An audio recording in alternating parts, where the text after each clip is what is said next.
Aujourd'hui, on va parler d'un gros américain, mais pas ceux à l'IMC de tyrannosaure ou qui tirent sur des tornades. Branche ton cerveau pour cette vidéo parce que là, il va falloir réfléchir un petit peu. Bah oui, tu crois que tu vas devenir fort en poussant des trucs au hasard. Pour que la vidéo soit plus digeste, j'ai résumé la méthode de Mike Tucherer à l'essentiel. Sinon, la vidéo aurait duré 1 heure et je sais que ton temps d'attention ne dépasse pas les 2 minutes. N'oublie pas de t'abonner, de commenter et de partager la vidéo. On s'approche des 500 abonnés et pour ça, tu auras droit à une petite FAQ des familles parce que je suis devenu une méga star maintenant.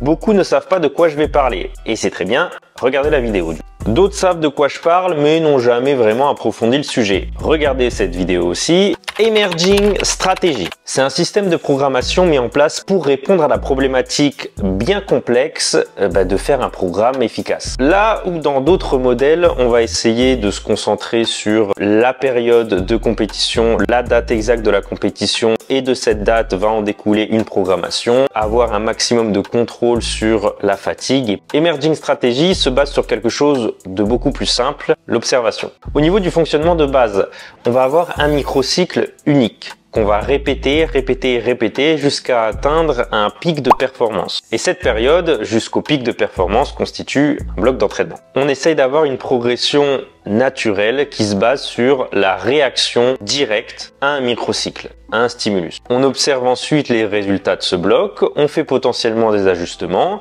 et on le répète. Commençons déjà par le microcycle. Un microcycle, c'est un genre de micro-bloc. C'est une toute petite période d'entraînement. Généralement, c'est une semaine. On va construire un microcycle dans cette semaine. 3, 4, 5, 6 jours. Comme on veut observer et générer une progression sur un RM, on a besoin d'un entraînement très spécifique et surtout d'une liberté dans les charges de travail. Et pour réunir ces deux choses, on va simplement faire une top single RPE8 par mouvement, au squat, au bench et au deadlift. Cette top single va servir de repère de progression et en même temps va aussi aider à déterminer les charges de travail juste après pour les fameux back offset avec des charges plus légères en fonction du 1RM théorique donné par le top single. Il y a plein de calculateurs, notamment celui d'Emerging Strategy, je vous le mettrai en description. Et pourquoi on choisit ça? C'est suffisamment spécifique pour avoir des adaptations et pour avoir une évaluation de ce qu'on peut potentiellement faire sur une rep RPE10. Et en même temps, c'est pas trop intense non plus, de quoi avoir beaucoup trop de fatigue et donc ne pas progresser. Après, il y a des individualités, mais ça, c'est le rôle du coach ou votre rôle d'ajuster ça. Et pour le reste de la programmation, vous prenez ce qui a fonctionné pour vous. Suffisamment de spécificité, des variations qui répondent à une problématique, de l'accessoire pour prendre du muscle et éviter de se blesser. Le tout avec des RPE là aussi pour pouvoir observer la progression et avoir toujours le même type de stimulus. Admettons que sur une semaine 1, vous faites une top single RP8 au squat à 170 kg. En semaine 2, vous vous échauffez et vous vous rendez compte que bon, c'est à peu près les mêmes sensations qu'en semaine 1, donc vous vous dites que vous allez partir sur 170 kg pour un RPE8. Arrivé à 170 kg, finalement, c'est un peu plus facile que prévu, mais c'est pas non plus un RPE7 ou 6, c'est plutôt du 7,5. Mais c'est pas grave, vous vous arrêtez là. À 7,5, vous n'êtes pas sous-entraîné. Théoriquement, vous avez progressé. Alors pas concrètement sur votre top single, mais si après sur vos back offset, vous utilisez, comme je l'ai dit, le pourcentage de votre 1RM théorique et vous progressez sur vos back offset. Et en semaine 3, vous vous sentez encore mieux. Pendant l'échauffement, il y a de la vitesse, il y a une bonne technique, il y a des super sensations. Vous faites 170 kg RPE6, donc là, vous pouvez vous permettre d'aller chercher un petit peu plus et vous faites 180 kg RPE8. Trop bien, vous avez pris 10 kg sur votre top single. Votre 1RM théorique augmente aussi, vous progressez également sur vos back offset. En 3 semaines, vous avez progressé sans changer aucune variable de votre entraînement, si ce n'est celles qui dépendent directement de votre 1RM théorique. Et vous continuez, vous répétez semaine après semaine, toujours la même chose. Parfois, vous allez augmenter de 5 kg, parfois de 2, parfois vous allez être 2-3 semaines la même charge. Peut-être que vous allez descendre un petit peu à un moment, mais si vous remontez après, c'est pas un souci. Et vous continuez comme ça jusqu'à atteindre un fameux pic de performance. C'est le moment où vous êtes au plus haut sommet de votre performance. Comment on le remarque? Eh ben, parce que les semaines suivantes, vous régressez. Et c'est là en fait tout le sens d'Emerging Strategy, les stratégies émergentes. Qu'est-ce qui émerge? Qu'est-ce qui ressort de votre microcycle? Qu'est-ce qui ressort de votre bloc d'entraînement? Au bout de combien de temps? Combien de semaines vous avez atteint votre maximum? Et ça demande beaucoup d'objectivité et surtout de prendre du recul. La progression, c'est pas un mécanisme linéaire. C'est pour ça que pousser un premier bloc, voire le deuxième bloc de développement jusqu'à 8 12 semaines, ça peut être un bon moyen d'éviter de se précipiter et d'avoir suffisamment de recul sur tout le bloc. Même quand vous stagnez ou quand vous régressez, votre corps continue d'être exposé à de l'entraînement, à de la fatigue et s'adapte pour surcompenser après. Bon, et ensuite, qu'est-ce qu'on fait? On a trouvé son time to peak. Admettons, il est au bout de 6 semaines. On était au max, semaine 7 ça redescend, semaine 8 ça redescend, semaine 9 ça bouge plus, semaine 10 ça redescend encore. Et comme l'idée c'est de répéter ces mêmes blocs de développement à chaque fois, on peut pas enchaîner 2 blocs. La semaine 6 c'est exactement la même que la semaine 1. Tout est identique, si ce n'est la charge qu'on utilise. Mais la charge elle est censée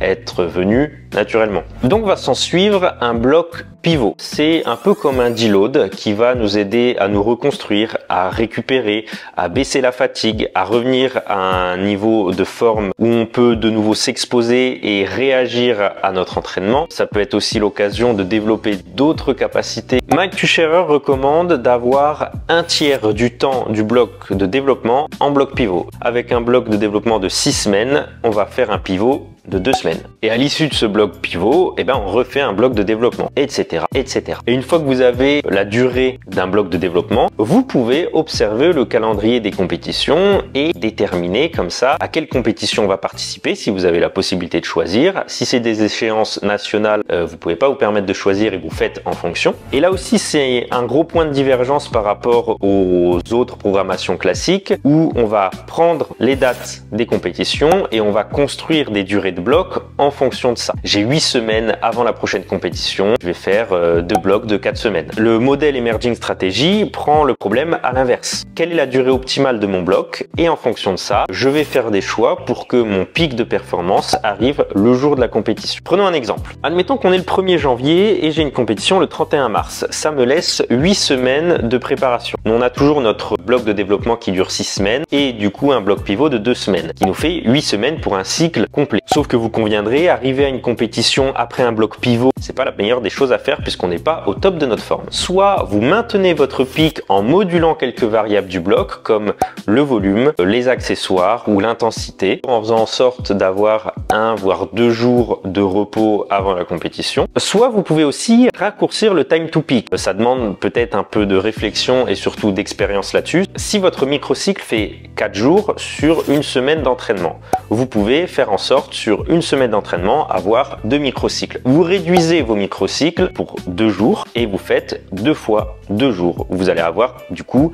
2 top single RPE8, 2 séances totalement similaires. Comme la fatigue va monter plus rapidement, le time to peak va arriver plus rapidement aussi. Vous n'allez pas diviser par 2 le temps du time to peak, c'est pas aussi simple que ça, mais vous pouvez espérer avoir un pic sur 4 semaines, je dirais. Après, c'est très individuel. Ok, maintenant qu'on sait ce que c'est, mais est-ce que c'est vraiment efficace? Eh ben oui, en fait, ça l'est. Est-ce que ça doit être appliqué à tout le monde? Vous vous doutez bien que la réponse est ça dépend. Beaucoup d'athlètes sont arrivés à un très haut niveau en utilisant Emerging Strategy. C'est un très bon modèle et vous allez probablement progresser avec si vous l'appliquez correctement. Mais il y a quand même quelques limites au protocole. Le premier problème, c'est que le modèle se base sur l'utilisation des RPE et c'est pas du tout adapté à tout le monde. Votre progression est basée sur l'observation des charges que vous utilisez en fonction du RPE.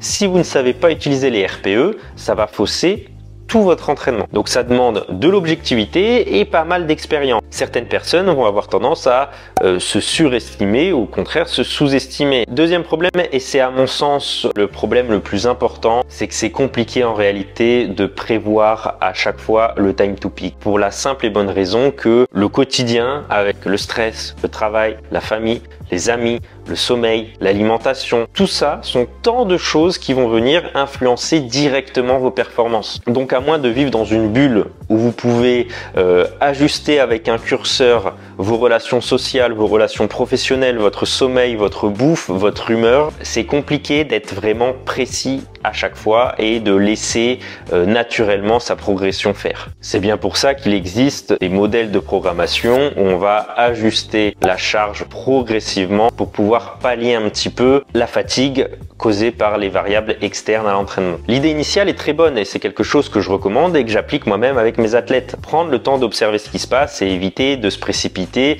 et tout changer à la moindre stagnation ou même régression venue. Et quand quelque chose fonctionne, pourquoi le changer? Autant le répéter tant que ça fonctionne. Pourquoi faire des blocs de 4 semaines alors qu'on pourrait en faire de 5 ou 6 semaines? À vouloir surintellectualiser la programmation, on en vient à oublier complètement ses fondamentaux, parmi lesquels se retrouvent l'observation et la récolte d'informations.